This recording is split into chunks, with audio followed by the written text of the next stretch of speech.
So welcome everyone who's joining us in person and those of you joining us online. We're here live in person from Philipse Manor Hall State Historic Site in Yonkers. My name is Sarah Wassberg Johnson. I am the Programs and Education Manager here at Philipse Manor Hall. And tonight we're going to be talking about tea history. So tonight's talk is Spilling the Tea, a history of tea drinking in New York State. So, if it'll let me click. There we go. We'll start with the origins of tea. Camellia sinensis, or tea, is indigenous to southwestern China. First used for medicinal purposes by Buddhist monks sometime in the 3rd century, it was originally used as a way to stay awake during meditations. Its popularity quickly spread throughout the Chinese aristocracy, and from there to nearly all classes of Chinese society. It also spread throughout Southeast Asia, including India and Sri Lanka. This is an image of a tea plantation in China with women picking and sifting tea leaves. So we'll get into the details of tea a little bit later. Europeans first encountered tea in Asia, although it took several centuries for tea to make its way back to Europe. Marco Polo mentioned it in the records of his travels in China in the 13th century, alongside a number of other drugs and medicines. In the early 16th century, Portuguese and Jesuit missionaries also encountered it in China and Japan, but it took until the 17th century for tea imports to reach Europe by way of the Dutch, and until the 18th century for tea to become popular, primarily in the Netherlands and England, and to a lesser extent in France. I love this still life. This is a Dutch still life from the 1660s, showing a variety of accoutrements, but mostly it is related to tea. We have like a little brazier with a teapot, and then we have some beautiful handleless Asian-style teacups, and a cockatoo who has knocked over and broken one of the teacups, a little mischievous in there. Tea was not without competition. 3 non-native beverages had made inroads into European society by the 16th century: coffee, tea, and chocolate. Coffee is native to Yemen and was popularized by the Turks via the Ottoman Empire, who first introduced it to Europe in the early 16th century. Tea arrived from Asia via the Dutch in the early 1600s, and chocolate, or cacao, is native to Mexico and Central America. Columbus first made reference to it after his 1492 voyage, and it was brought to Spain by returning conquistadors. Spanish commercial importation began to Europe in the early 16th century. So all of these beverages are kind of coming into Europe about the same time.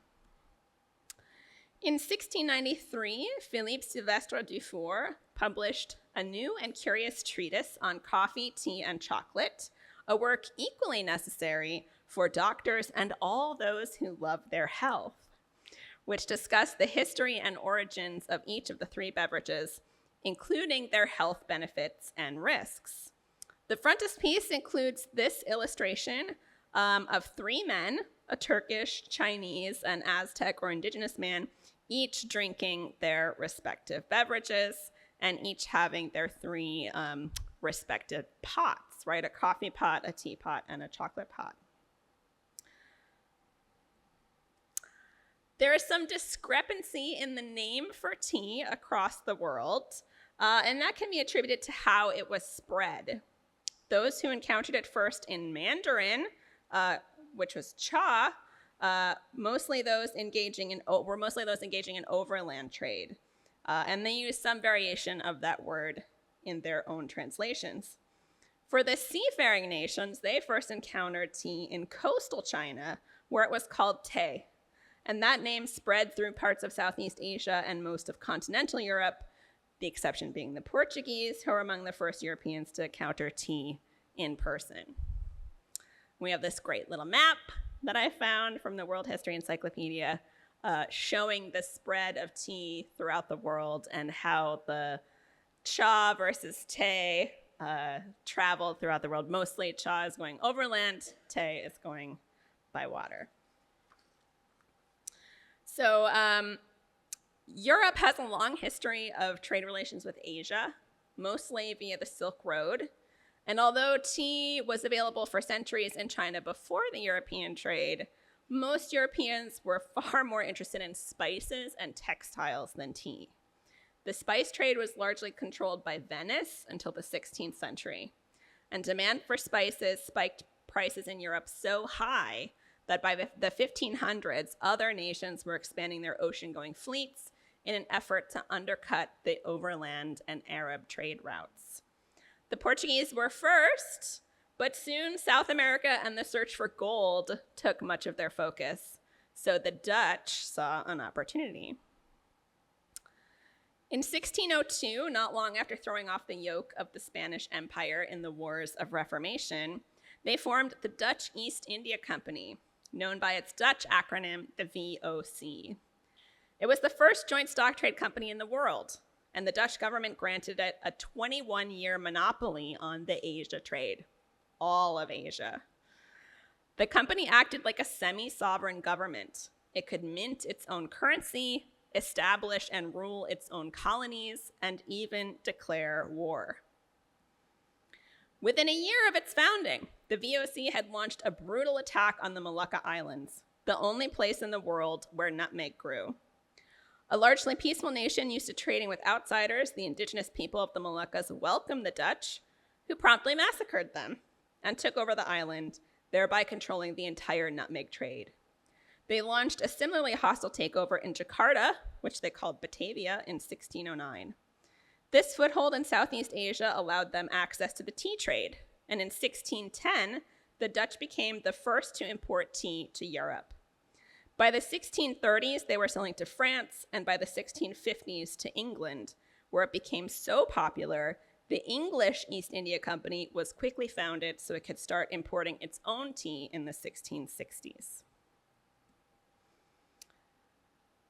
Early on, tea was solely the purview of the wealthy. So this image is from the Dutch, the VOC landing on Tidor Island in the Moluccas in 1605. And it shows, I don't know if you can see in the back corner here, there's a town in flames, right? And all these soldiers are coming on shore under the Dutch flag. As I mentioned, tea was pretty much solely the purview of the wealthy at first. Like rare spices like nutmeg, it was very expensive. This Dutch painting from the late 17th century illustrates the role of fine china and a silver filigree teapot, like this one right here. Alongside books, it's on a fine Persian carpet, which in most Dutch households were used like tablecloths. And then the small skull, this is a very common theme in pictures, paintings about vanity, right? Vanitas is the name of this still life. The skull is to represent the impermanence of material wealth. A variety of teas were imported from China to Europe and the New World. Initially, green teas were popular, but as the 17th century rolled into the 18th century, black teas grew in popularity. The Wuyi region in China developed a number of teas, especially oxidized black teas, which are made from fully mature tea leaves, which are left to dry in the sun or oxidized before being rolled and further processed. In the 16th century, tea producers in the Wuyi region discovered that toasting tea leaves in a dry wok enhanced the flavor. Most Europeans called all black teas bohi or buhi, their version of the region Wuyi. Lapsang Souchong, also just often called Souchong, was the highest quality tea by Chinese standards and was partially smoked in the processing. Pico is a term used to describe mid-grade black tea, usually from Sri Lanka or India, rather than China. And in China, bohi was used to describe the lowest grade of black tea, usually the leftovers from blending Souchong and Pico. Although considered low quality by the Chinese, European colonists often considered bohi the most desirable. Green teas are made from the fresh leaves of the tea plant, which are steamed before drying. Young Hudson was a very popular colonial era tea and is considered very high quality in China. It was also exceedingly popular in European colonies, and in the Americas was taxed at a higher rate than other teas. Gunpowder green tea is so called because it is steamed and then tightly rolled into small balls before being dried. It resembled grains of gunpowder to Europeans. Dating back to the 7th century, it was popular in North Africa and Europe before being introduced to the American colonies. Both Hudson and Singlo tea come from the same kind of Sunglo plant, but Singlo is produced in a more mountainous region. In the period, Singlo was considered slightly inferior to Hudson. And then finally we have white tea, which is popular today, but was virtually unknown outside of China until the late 19th century. White tea is made from the immature leaves of the tea plant and is not steamed like green tea, so it is considered a black tea by some people, even though we call it white tea. There's no real like agreed upon terminology, but suffice to say, they did not know it in the 17th and 18th century. So this idealized image from the same grouping as one of the previous ones shows workers rolling, sifting, and fire drying black tea in specialized woks. You can see that in the foreground here. This image from a little bit later shows warehouses at the docks in Huangzhou, which at the time was called Canton, showing workers stamping black tea into chests. You can see that they're using their feet to stamp the black tea into the chests, which are then labeled, weighed, and sold to Europeans before being loaded onto ships. Chests of tea was typically how they were shipped and weighed. They're all of a similar weight. Black tea was stamped into chests like this. Green tea, which is much more delicate, was shipped in smaller casks or smaller chests and was not packed tightly like black tea. Tea was initially drunk plain, but by the 18th century, the Dutch and English were taking their tea with sugar, which is very different from most of the rest of Europe and specifically of Asia. Sugar had long been a European obsession since the first taste made its way to European shores in the medieval period, coming from India, where sugarcane is native. Europeans in the 16th century began building sugar plantations in the Caribbean, fueled by slave labor, which dramatically expanded the global sugar trade and made sugar both more affordable to a wider range of people and made vast quantities of it more accessible. Coffee and chocolate had already been drunk with sugar, so these were likely the inspiration for adding sugar and eventually milk to tea. Between Asian trade routes and colonies in the Caribbean, both England and the Netherlands were well positioned to deliver large quantities of both sugar and tea affordably to their countrymen back home.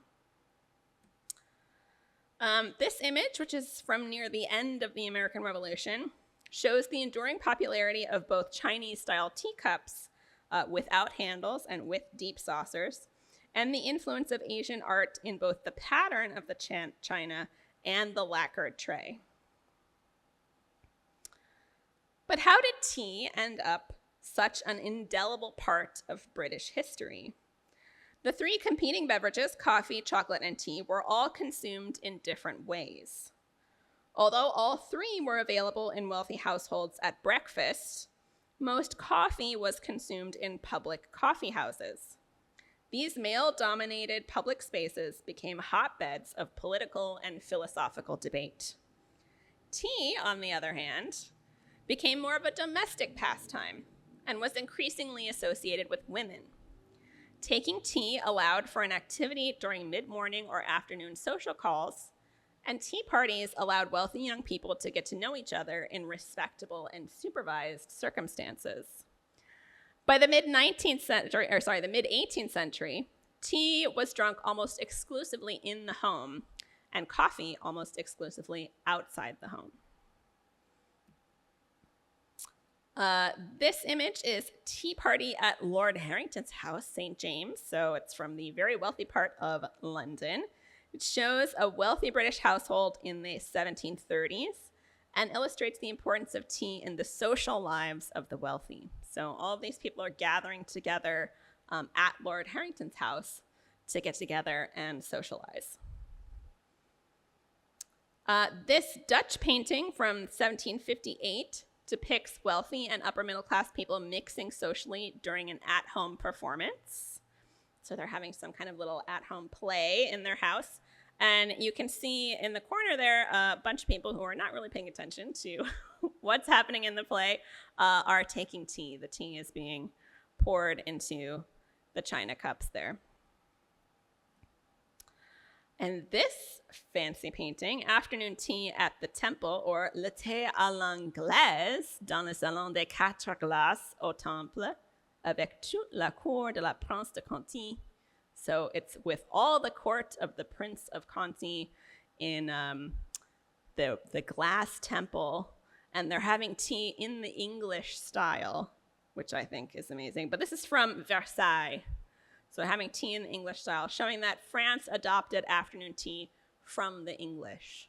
So the French also use milk and sugar in their tea, but to a lesser extent than the British and the Dutch. Despite its increasing popularity in Europe in the 18th century, tea first made its way to American shores with the Dutch, who imported it to New Netherland in the 1640s. So that is about 20 years before it gets to England. It may have arrived with new Director General Peter Stuyvesant, who brought a teapot and cups with him when he arrived in 1647. Wealthy Dutch colonists enjoyed their tea black, with sugar, or flavored with saffron or peach leaves. They served it with bread and fruit. The use of milk in tea was a later addition in the English and French style. When the British took over the colony in 1664, Dutch tea drinkers maintained their habits, and soon their fellow English colonists followed suit. The Americas were well positioned to drink sweetened tea. They had ample access to the transatlantic trade and were a frequent stopping off point for traders picking up sugar or rum in the Caribbean before heading back to England or the Netherlands. New York and Massachusetts were the closest ports of call to England and the Netherlands. Wealth in the American colonies was also spread more equally than back home, especially in England, where a large caste of tenant farmers rarely had the spare cash for luxuries. For ultra-wealthy Americans like the Philipses, tea was a daily habit. This small silver teapot was recently acquired by New York State Parks for Philipse Manor Hall, as it features the Philipse crest. It's now on display downstairs in our exhibits. Created sometime between 1748 and 1750, this teapot was meant for an individual serving and may have been owned by Adolph Philipse. By the time the 1760s arrived, American colonists, largely of British extraction, were thoroughly addicted to tea. Tea was a common listing in merchant advertisements, and it was imported in large quantities. Tea was drunk at breakfast, in the afternoon, and even at night. Mid-morning and afternoon tea became rituals of visiting among women of all backgrounds. Afternoon tea allowed opportunities for supervised courting among young people, and tea parties allowed hostesses to show off expensive imported silver or fine china sets and the skill of their kitchen staff, often enslaved, in the deployment of sweet treats. Tea and sugar were at the heart of society's interest in showcasing wealth, and afternoon tea was more accessible than dinner parties and balls. But political turmoil was afoot. The British Crown had amassed staggering debts during the French and Indian War, and the death of King George II in 1760 meant his 20-something son, King George III, and a new regime in Parliament took control of the empire's finances. Starting in 1764 with the Sugar Act, the British Crown updated existing and imposed new taxes on American colonists. Under the Sugar Act, import duties on foreign molasses were reduced by half, but import duties on refined white sugar, which is what most colonists were adding to their tea, was raised significantly. The importation of foreign rum was also banned under the Sugar Act, which had a huge impact on Massachusetts, especially Boston, as it was the main distiller and exporter of rum. The Sugar Act also taxed a number of foreign imports, including wine, textiles, and coffee, and imposed new regulations on shipping and customs. Less than 2 weeks later, the passage of the Currency Act of 1764 essentially banned the use of paper currencies in payment for taxes and duties. A number of other taxes and duties were levied throughout the 1760s, but the 1767 Townshend Acts were among the most onerous and infamously included a tax on tea. The Indemnity Act of 1767 sought to protect the English East India Company from competition from Dutch smugglers in the tea trade. With the imposition of extra taxes in the 1760s to pay for the French and Indian War, the British Crown soon made enemies. In Boston and New York in particular, Sons of Liberty groups were especially active. A tenant farmer uprising in 1765 pitted the Philipses against radical farmers who called themselves the Sons of Liberty, much to the chagrin of the anti-tax protesters in New York City, who did not want to be associated with them. These new regulations and taxes were so unpopular that by 1770, nearly all of them had been repealed, except the tea tax. That same year, the Boston Massacre occurred. In May of 1773, the British Crown, in a protectionist move to help buoy the floundering English East India Company even more, imposed the Tea Act of 1773 on the American colonists. It had the effect of making tea from the East India Company even cheaper than the smuggled Dutch tea, but colonists still had to pay the hated Townshend Act duty on it. So the tea is cheaper than the smuggled tea, but you still have to pay that extra tax. Americans were increasingly furious. And by December 1773, the Boston Tea Party occurred. Other similar events soon erupted around the colonies, including in Philadelphia, New York City, and Edenton, North Carolina. The Tea Act was printed in the New York Gazette in September of 1773, with the news that huge shipments of tea were already en route to the colonies. The New York Sons of Liberty quickly mobilized to deny entry into the port of New York any ship carrying East India Company tea. They also printed notices that merchants who carried the tea would face consequences. On December 15, 1773, 200 New Yorkers, including merchants, signed a petition against the importation of East India Company tea. 2 days later, thousands gathered at City Hall to protest the Tea Act. New York already did not import much tea from the East India Company. In early 1774, Samuel Seabury noted that, quote, little or no tea has been entered at the customs house for several years. All that is imported is smuggled from Holland and the Dutch islands in the West Indies, end quote. That spring, a ship called the Nancy arrived at Sandy Hook, Long Island with 698 chests of tea, double the amount destroyed in Boston. The captain was escorted by the Sons of Liberty to pick up supplies. He and his crew were to return to London without unloading their cargo or any of the crew deserting. Then, as they were sending the Nancy on her way, another ship, the London, arrived a few days later. This time, the captain admitted to tea on board. He tried to hide it at first. While the Sons of Liberty deliberated on what to do, a mob broke into the ship and dumped 18 chests of tea into the harbor, without disguising themselves and in open defiance. Let me click through. Yeah, here we go. In the spring of 1774, British Parliament closed Boston Harbor to all ships, essentially blockading the local citizenry and instituting the Intolerable Acts, also known as the Coercive Acts, as punishment. The port of Boston remained closed until the destroyed tea, nearly $2 million worth in modern dollars, was repaid. The Massachusetts Government Act took over local government with Crown or Parliament-appointed officials and essentially banned home rule. And the Administrative Justice Act allowed Crown officials accused of a crime to be tried in Great Britain. The final act, the Quartering Act, was applied to all colonies, which forced them to supply housing for British troops, although not generally in private homes. This reaction to the destruction of tea only further enraged Patriot supporters and expanded their sphere of influence. By the fall of 1774, the First Continental Congress met in Philadelphia.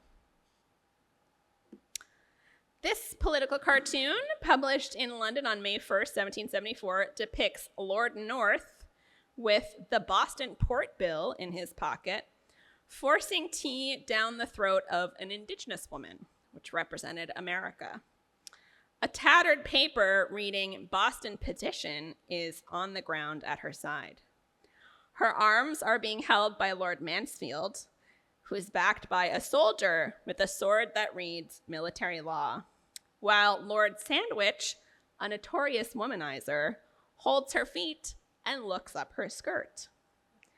In the background, Britannia turns away and hides her face in shame, while France and Spain look on and do nothing.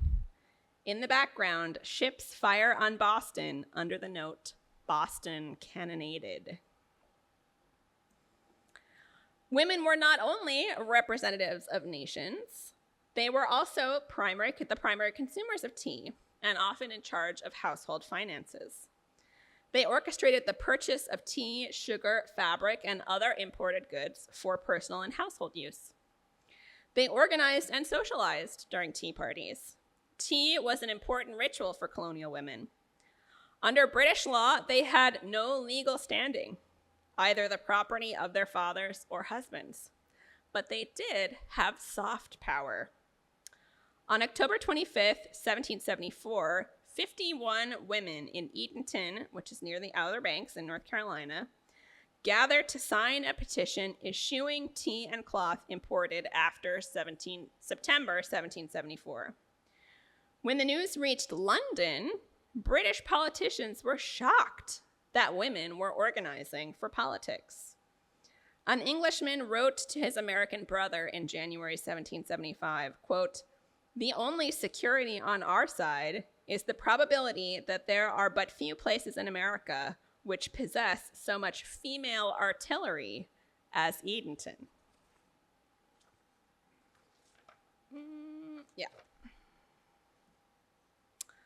On March 25th, 1775, Philip Dawes published this political cartoon in which the ladies of Eatonton, North Carolina, sign a sheet which reads, "We, the ladies of Eatonton, do hereby solemnly engage not to conform to that pernicious custom of drinking tea, or that we, the aforesaid ladies,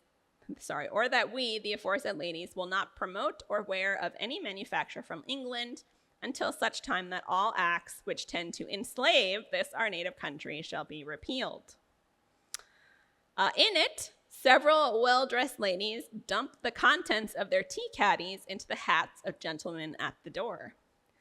A young man snuggles up to a young woman about to sign the sheet, while in the background it appears another woman hurriedly drinks the contents of a bowl. In the background, an enslaved woman brings an inkwell and a quill on a tray, and in the foreground, a dog lifts its leg on tea caddies splayed on the ground and licks the face of a child who throws a miniature tea set on the ground. Several of the women are depicted with the faces of British politicians, including Lord North and possibly Lords Mansfield and Sandwich as well. Although the boycott was primarily on East India Company tea, it was increasingly difficult to tell which was from where. Although tea was available through smugglers, primarily Dutch, increasingly general tea boycotts spread across the colonies, including in New York. On June 19th, 1775, the New York Gazette and Weekly Mercury published a notice to the public from a man named Sylvanus Whitney, which read, whereas I, the subscriber, have been guilty of buying and selling bohea tea since the 1st of March last past, whereby I have been guilty of a breach of the association, it's the Sons of Liberty, entered into by the Continental Congress, and sensible of my misconduct, do in this public manner confess my crime, and humbly request the favor of the public to overlook this my transgression, promising for the future to conduct myself as a true friend to my country. And in testimony of my sincerity, I do now deliver up the whole of the tea I have on hand unto said committee of inspection, to be by them committed to the flames. The paper followed up with a short narrative of the execution of the unfortunate tea above mentioned. It reads, about 8 o'clock in the evening, a gallows was erected in the middle of the street opposite Mr. Weed's tavern. A large concourse of people soon collected and were joined by a number of the soldiery quartered in town. A grand procession soon began to move. In the first place, a large guard under arms, headed by 2 captains who led the van, with the unfortunate tea hung across a pole, sustained by 2 unarmed soldiers. Secondly, followed the committee of observation. Thirdly, the spectators who came to see the great sight, and after parading through part of the principal streets with drums beating and fifers playing a most doleful sound, they came to the gallows, where the common hangman soon performed his office to the general satisfaction of the spectators.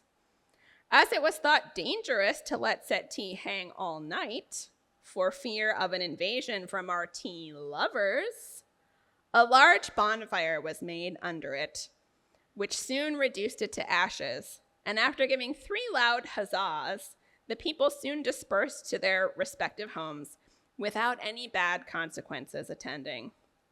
The owner of the aforesaid tea attended during the execution and behaved himself as well as could be expected on the occasion. All humor aside, many tea boycotts were enforced with violence, as tea merchants and tea drinkers alike were subject to everything from public censure and humiliation to burning down buildings, beatings, and tarring and feathering, which often resulted in disfigurement or even death. You'll note that nowhere in this advertisement does it say that Whitney was guilty of buying and selling East India Company tea, just tea in general. By the spring of 1775, the battles of Lexington and Concord had occurred, and by the summer of 1776, the Second Continental Congress issued the Declaration of Independence. Was tea at the heart of this conflict? Some people would say yes. Wounded at a battle in Quebec in 1775, Sergeant Robert Dixon, who was being tended to by an Englishwoman, refused a bowl of tea, reportedly saying, "Oh no, madam, it is the ruin of my country." He later died of his wounds. But not everyone was on the side of the Sons of Liberty and anti-tax patriots. Others felt it was unlawful to challenge Parliament and the king. They believed that while the taxes may be onerous, it was right and proper to submit to government authority. Among these were the ultra-wealthy Philipse family, who enjoyed tea as much as their compatriots. The Philipses, the villains of the 1765 tenant uprising with the Dutchess County Sons of Liberty, remained loyalists for the duration of the war.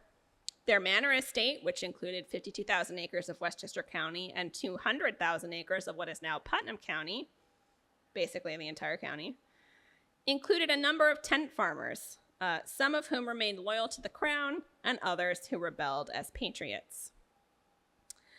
In the summer of 1776, given the turmoil in New York City, a merchant named John Arthur evacuated the city, along with his retail stock, among it a quantity of bohea tea.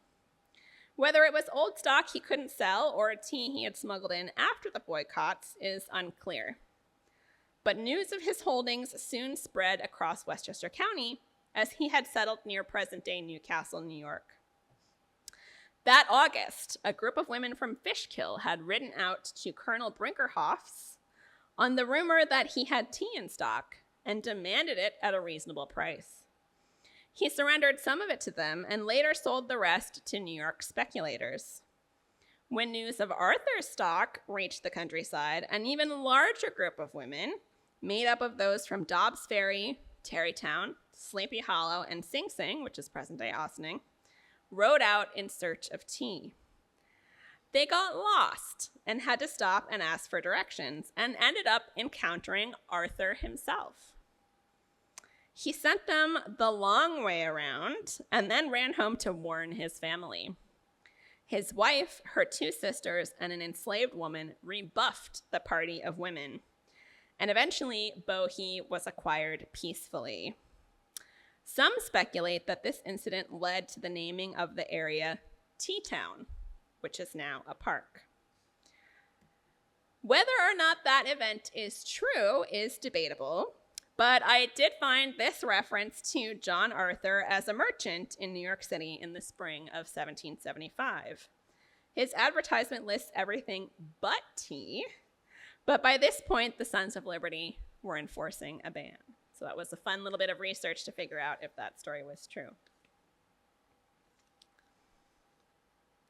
After the American Revolution ended in 1783, it did not take long for Americans to return to tea drinking.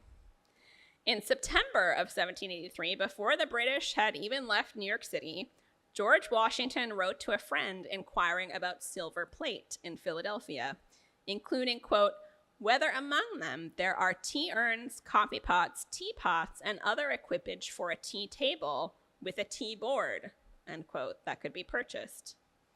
In December of 1783, Abigail Adams wrote to John Adams complaining that he did not send her the Hyson tea she requested, writing, we do not get any such as you used to send me.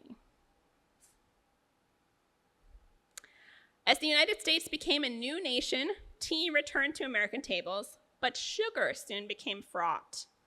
With independence, several states abolished slavery, but many, including New York, chose not to. In Great Britain, anti-slavery sentiments grew increasingly loud.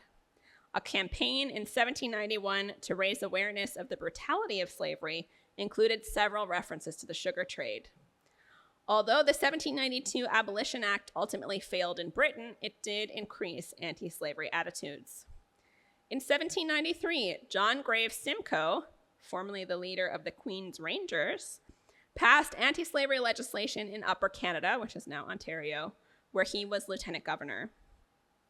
In 1799, responding to its own abolitionists, New York passed the Gradual Manumission Act, which essentially kicked the can down the road by freeing no one born before July 4th, 1799, and only freeing those born after that date when they turned 25 or 27, depending on gender. In 1807, Great Britain finally abolished the slave trade in the empire, although not slavery itself. In 1827, New York finally abolished slavery, although those born after 1799 were not freed until as late as the 1840s. And in 1833, Great Britain passed its own gradual emancipation law. In 1826, a book titled The Black Man's Lament, or How to Make Sugar, portrayed the brutality of the Caribbean sugar trade. This led to sugar bowls like this one, inscribed with East India sugar, not made by slaves, announcing to all guests that the tea table that about the abolitionist sentiments of the host. So the East India Sugar Company, East India sugar is made in India, right? Probably not under great circumstances, but technically not under slavery. This political cartoon from 1792 depicts King George III and Queen Charlotte trying to convince Charlotte's many daughters that they should drink tea without sugar.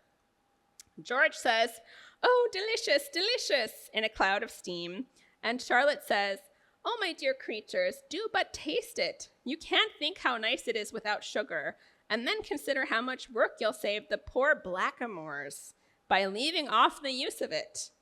And above all, remember how much expense it will save your poor papa. Oh, it is a charming cooling drink. The daughters look unconvinced. Boycotts of the American sugar trade in Louisiana were also common in the North and in the first half of the 19th century. Abolitionists used honey or maple sugar or went without. By 1865, with the end of the Civil War, concerns about the origins of sugar subsided, even as Cuba and other Caribbean nations continued to use slave labor in sugar production. As America entered the 19th century, the use of tea continued, but started to be overshadowed by coffee. Strong black coffee became the drink of choice for men once again. In gold fields, on cattle drives, and on railroads, coffee became the beverage of choice. Around the American Civil War, with the proliferation of commercial ice harvesting, iced tea became a popular summertime drink, particularly in the South. But hot tea was increasingly associated with women, and tea parties became the purview of elderly women and young girls rather than society at large. But as the American West was tamed by white settlement and the Indian Wars, and as affluent white Americans grew more concerned with emulating their European counterparts, the Tea Party returned to popularity. For temperance advocates, tea provided an alternative to alcohol, including in notoriously alcoholic punches. By the Gilded Age, afternoon tea was back in vogue. So here we have the Tea Party from 1905, and that does not look like the young and fashionable set of the 18th century, does it?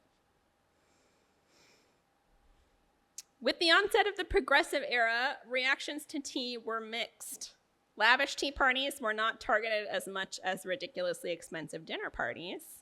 And tea was cheaper than ever thanks to mass production via plantation culture in India, China, and Sri Lanka, which at the time was known as Ceylon. This meant that it was more accessible to the masses and sometimes even cheaper than coffee. Tea became an important beverage for immigrant communities, including for children. But progressive reformers and health advocates critiqued its stimulant properties, especially for children. Milk and cocoa were touted as healthful alternatives to tea. And at the same time, tea drinking and afternoon tea rituals expanded out of private homes and into public places like department stores and even roadside cafes called tea rooms. The expansion of the automobile in the 1920s led to the proliferation of tea rooms across the country, specifically designed to serve women motorists. So we have a little Wanamaker tea room menu here, just an example, and another tea room memory. You can see there's only one line of fragrant teas on this, and the rest is all yummy things, right? Desserts and little sandwiches and fruits and ice creams, all kinds of fun stuff. Tea parties fell out of favor during the Great Depression and the Second World War. Cocktail parties took over in the 1950s and 60s, but an interest in American history during the bicentennial in the 1970s and the rise of Laura Ashley and Martha Stewart in the 1980s and 90s, and an interest in Victoriana, led to a revival in the idea of tea parties, if not actually the consumption itself. The 21st century brought a revival in interest in tea drinking, if not necessarily the social accoutrements. And then there's that phrase that led to the title of this talk, spilling the tea. That phrase, which means to gossip or share information, originated in Black and drag culture and was first documented in the popular 1994 book, Midnight in the Garden of Good and Evil by John Berendt, where a transgender character talks about spilling the tea, capital T, for truth. At some point, the abbreviation for truth morphed into the word for the beverage. And then came the Bridgerton universe. Here's Queen Charlotte again in the modern incarnation, set in the 1770s, and the Bridgerton series set in the 1810s, which have revived interest in turn of the 19th century tea culture. Lady Whistledown certainly spilled a lot of tea, but fans all over the world are emulating the high society tea culture of the show with tea parties and balls. Where will tea go next? That's up to us. And then I just wanted to share my recipe for those of you online. You missed out. We've got Shrewsbury cakes here in person. This is a recipe from the Amelia Simmons cookbook. This is the original. This will be recorded so you guys can check it if you don't have time to screenshot it. But I did also do a modernized version, which you actually need more flour than the recipe calls for. So just keep that in mind as you're working it out. So that's my talk. Thanks, everybody, for listening. Do we have any questions?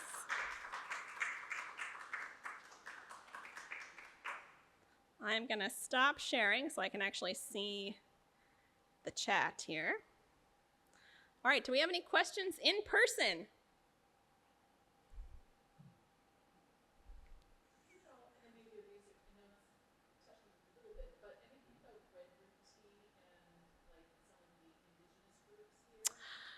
So the question was about red root tea. Is that what you said? And in indigenous teas, I did not run a ton across indigenous teas other than their, you do see New Jersey tea or Oswego tea, which is a native plant. It's still called New Jersey tea. That was sometimes used as an alternative. Raspberry and strawberry leaves were also used as an alternative. And I don't know if it traditionally grew this far east. But bee balm or monarda in like Great Lakes, Great Plains indigenous culture was also used for tea. So sometimes that's called the tea plant in those cultures as well. So great question though. Thank you. Yeah. So I know that this is about the tea town, the Westchester Tea Party. I know you said you found evidence of the existence of that merchant Arthur, but you weren't able to dig up anything that specifically documented the event itself? Yeah, so the event is in the McDonald papers that were published in the 1920s. But of course, that's not cited where that came from. So I think it was from oral history lore, and I was just trying to find some corroborating evidence among documents, and that's as far as I got. Admittedly, I didn't go like deep diving into archives. This was mostly looking at newspapers. I just wanted to know if this guy existed, which he did, purportedly. So at Philipse Manor Hall, we always try to do our due diligence and find as much as we can to corroborate the history. So that's what I found thus far. It doesn't mean I'm not going to find more later, but that's where we're at now. So great question. Yeah. Oh, yes, sorry. And someone's reminding me to reiterate the questions. Thank you. So the question previously was about the Westchester Tea Party and corroborating evidence. Okay, any questions here? Okay, Judith says, were there not herbal teas used in Europe from ancient times? Also, was not chamomile used in lieu of tea in America? Yeah, herbal teas did see a resurgence as tea alternatives, but lots of people really loved that caffeinated black tea. That was hard for people to give up. You do see things like meadow tea sometimes, which is just like whatever wild herbs people could find, usually mint, chamomile, stuff like that. People did drink mint tea. As I said, raspberry and strawberry and leaf tea were considered alternatives. And then there were also indigenous alternatives like New Jersey tea or Oswego tea. Yeah.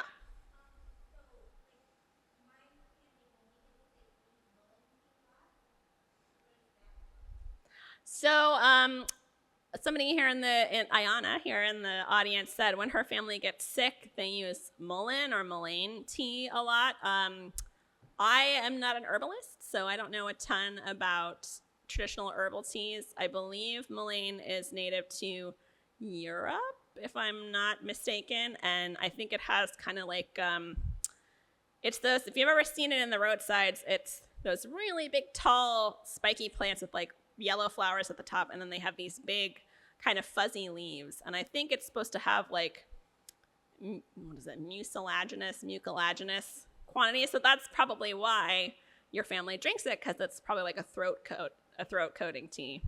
Yeah, cool family history though. Anybody else? Yeah. What's considered the reason from flip from tea to coffee in America? So the question was, what is the reasoning behind flipping from tea to coffee? Not super clear.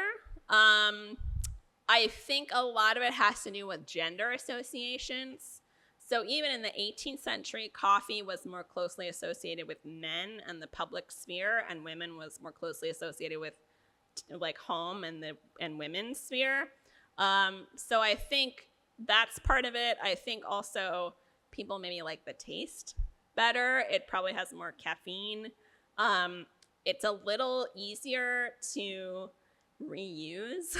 if you're talking about people on the trail, you can just throw, they didn't even necessarily grind it, but you just throw it in boiling water and you can just keep boiling it again and again, and it makes this really strong, bitter coffee. So I think that's really the main shift is a little bit ease of use, a little bit the caffeine level, and then also this kind of gendered use of coffee and tea in the time period. Hope that is a decent answer. Great question. Yeah. Do you have any background on how the teapot, the Philipse teapot, was found that you described that's been evidence to you? Oh, yeah. So the question was about the Philipse teapot and how we found it. I don't know the exact details, but I know it was purchased at auction. So probably we got a notification, and we were able, it was inexpensive enough that the state was able to purchase it, which is wonderful. Those of you who've been to Philipse Manor Hall or know a lot about us know that we don't have a ton of Philipse related collections.